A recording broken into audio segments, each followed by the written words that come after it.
it's John, and welcome to another spoiler video for new Capenna. So more cards came out after I recorded my first video, so I wanted to talk about them. But before we do, please like the video and subscribe if you haven't. So first up, what we have is Carla, Glamour Thief. She's a 4-mana 2/4. The mana cost is 1 and Grixis, so blue, black, and red, but 4 total. 2/4 haste, and it has pay 1 and tap. Also, this is my first time pretty much seeing these, so this is a pretty much a hot take, I guess. I saw the image, I pulled it up, but I haven't even read it yet, so here we go. So it's pay 1, tap, and add Grixis colors, blue, black, and red, so paying 1 mana, tapping this to add 3. Spend this mana only to cast instant and or sorcery spells. And also, when Carla, Glamour Thief dies, return up to 1 target instant or sorcery card from your graveyard to your hand. Okay, so a Vampire Rogue, haste, so you can use this ability immediately. So it costs 4 mana to cast, and you can pay 1 and get 3. So what does that mean? Technically, it's about 2 mana. My math might be off, but we're going to go ahead and move on. So only to cast instant or sorcery spells. So this does seem like a card geared more towards Commander, or since it's in the standard set, maybe a Historic Brawl. Let's see, so when it dies, return up to 1 target instant or sorcery card from your graveyard to your hand. Okay, so fun little bit of value, I guess. But yeah, I'm going to go ahead and move on. I'm going to try to be a little bit quicker. Just show you the cards, read them, maybe say a thought or two, and then just move on. And we're going to move on to... I guess we're going to drop down in rarity for a second, so we can, and then we'll get into the rares and mythics. But I did want to mention this one, Security Rhox. It's a 4-mana 5/4, so 2 a red and a green for a Rhino Warrior that says you may pay Gruul colors, so red and green, rather than pay the spell's mana cost. This is sounding kind of good. Spend only mana produced by treasures to cast it this way. Okay, so I'm telling you right now, I'm probably going to build a budget deck around this card. Uncommon, 4-mana 5/4 that you can drop down for 2 mana as long as you use treasures. There's already been a ton of cards that create treasures in this set, plus we're in a standard right now where there's a lot of treasure production already baked in. So I think this is going to be pretty nice. I don't believe it's going to be too often you're getting this down on turn 2, but I feel like turn 3 is reasonable. So okay, a 3, basically a turn 3 5/4 with no additional stats could still be pretty good, I feel like. I mean, that's kind of giving me vibes on what's the card? Lovestruck Beast. It's giving me some Lovestruck Beast vibes, even though that one was pretty cut and dry, a 3-mana 5/5 that couldn't attack unless you had a 1/1 creature. Sure, it seems like you have to jump through some hoops to make it work, but I still think that in a deck that's producing a lot of treasures, this is going to be a good card. So now we're going to go ahead and move on to our next card, which is Fight Rigging. Fight Rigging is a 3-mana enchantment with Hideaway 5. So this is exciting because I've played, let's see, a lot of, what's that card called? Mosswort Bridge in Commander. So it's kind of fun, actually very fun to see Hideaway making its way into current standards. That's pretty exciting. But Hideaway 5. So what Hideaway does, basically when a permanent enters the battlefield, at the time you're casting the card, it's going to let you look at the top, I guess, X cards of your library, and you can exile one of them face down, and there's some type of condition to pay to be able to cast that card, and usually it's something it's a way to make casting that card cheaper. I hope I'm explaining that to where it makes sense. But so this one says Hideaway 5. So when this enters the battlefield, you're going to be able to look to the top 5 cards of your library, and you can pick one of those cards, to exile face down. Also, this card says, at the beginning of combat on your turn, put a +1/+1 counter on target creature you control. Then if you control a creature with power 7 or greater, you may play the exile card without paying its mana cost. So yeah, that's the condition on being able to get that card from exile into play. So this card is interesting. So so it's combat on your turn. So once a turn, you can put a +1/+1 counter on a creature, and then once you get to 7 or more, you can play that card. It seems like it's pretty hard to pull off, because if you're just stacking those counters on a creature, your opponent's going to see it coming, and they might just they might just remove it right before you're about to get that 7th counter, and just totally undo all that work that you've just done. So I guess if you're playing this in a deck where you can consistently get a creature with power 7 or more, maybe it's worth it, but I feel like no. Not in Constructed, but in Commander, this is a fine card. Pay 3, search to the top 5, you pick one, and you'll eventually be able to cast it. I feel like that's going to be more consistent in Brawl or Commander. So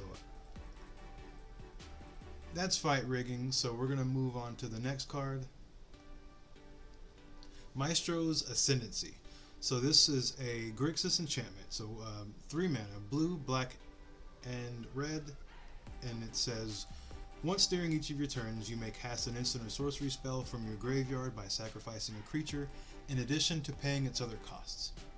If the spell cast this way would be put into your graveyard, exile it instead. So, another card that seems like it's really meant for a commander. So you sack a creature and your spell kind of gets flashback.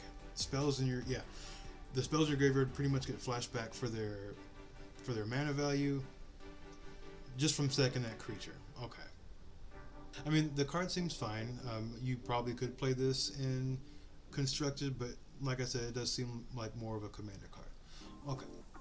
So next up, we're going to go ahead and talk about Maestros Diabolus? Diabolist. Maestros Diabolus. Got it. Nailed it. First try. So this is a 3 mana 1/4. Grixis again. So blue, black, and red for a vampire warrior with death touch and haste. Whenever Maestro Diabolus, so hard to say, whenever it attacks, if you don't control a devil token, create a tapped and attacking 1/1 red devil creature token with, when this creature dies, it deals 1 damage to any target. So more devils entering current standards, that's pretty fun. Death touch and haste. So its ability, whenever it attacks, it specifically wants a devil token. So it looks like, I mean, this card is good at running itself, so that's fine, but there's going to be other ways of making devil tokens, like if you play this with Nixlos that we talked about in the last video. But if I'm being honest, I'm not really sure what to think about this card. I mean, 3 mana, it does have haste, so you're able to get in. It's a very hard card to block. It's a hard card to attack through, really just because of that 4 toughness with the death touch. Of course, unless your opponents just have massive creatures, you might not want to attack with it, but they're certainly not going to want to attack into you. And that devil token might as well have unblockable, because of course they can block that. There's no death touch, but when it dies, they're going to get pinged. So I don't know what to think about it. I guess let me know what you think about it in the comments. But we're going to go ahead and move on to Evelyn the Covetous. So explaining this mana cost is going to be a little bit tricky. It's 5 mana total. 2 of it's generic. There's a hybrid Dimir, so you can pay either blue or black. There's one that specifically has to be a swamp, a black source, and also a Rakdos hybrid mana, so black or red. So you can pay pretty much all black. You can have this in mono black and just pay 2 and 3 black and it'll be fine. You can run this in just Rakdos and pay 2 generic, 2 black, and 1 red, or 2 generic, 2 black, and 1 blue, or just run Grixis, and mana's just going to be fine for you if you're running this card, I guess. So yeah, a 5 mana, 2/5, legendary creature, vampire rogue with flash. And whenever this card or another vampire enters the battlefield under your control, exile the top card of each player's library with a collection counter on it. So you exile your library and each opponent's library, and it puts this collection counter on it. Once each turn, you may play a card from exile with the collection counter on it. If it was exiled by an ability you controlled, once each turn, you may play a card from exile with the collection counter on it. If it was exiled by an ability you controlled this turn, and you may pay mana as though it were any color to cast it. So this is another one of those theft cards.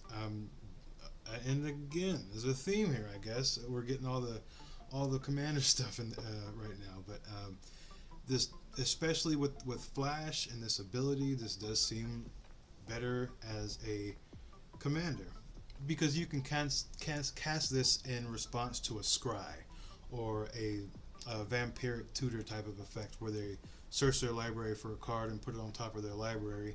You can flash this in and snag it. I mean, I don't know why someone would do that if they see you're playing this as your commander, but there still is that value right there. But yeah, just another theft card. So if you're trying to build try to find a new commander for a theft deck, or if you're looking for a commander for a theft deck in Historic Brawl, this is your gal. Just don't make her mad, especially when she has that knife. Okay, so last card we're going to talk about, at least for this video, I mean, unless something else pops up, we have All-Seeing Arbiter, a 6-mana 5/4 creature avatar, a mythic with flying. Whenever this card enters the battlefield or attacks, draw 2 cards, then discard a card. And whenever you discard a card, okay, so this is another card that's just running itself. Whenever you discard a card, target creature an opponent controls gets -X, -0 until your next turn, where X is the number of different mana values among cards in your graveyard. So this is a strange one. This one cares about having different mana costs or mana values in your graveyard. So you're going to want to fill your graveyard. You're going to want to have a variety of mana values in your deck, which doesn't seem hard to do. This is 6 mana by itself, so as long as you're just filling your deck with 1-drops, 2-drops, 3, and all the way up to 5, and this can just be your 6, and I think that's enough to meet this condition. Yeah, let me know what you think about this card. I'm not seeing this card as being too great. Let's see, I guess you could make an argument for possibly a control finisher, because, you know, ETB and attack, you're able to, I guess, loot through your deck to look for stuff, at the same time blanking one of their creatures from being able to attack. But this one would be a pretty tough one to attack through, so I guess that does give you the freedom to go ahead and attack with it depending on the board state. But I don't know, I'm not sure what to think about this. It doesn't seem too great to me. Maybe someone's going to see something that I'm not. But anyway, I think that's going to be it for this video. I don't want these to be too long. I want them to be nice and digestible. First one was a little bit longer for my taste, but we'll go ahead and cut this one off. And thank you so much for watching, and we'll see you next time. Bye-bye.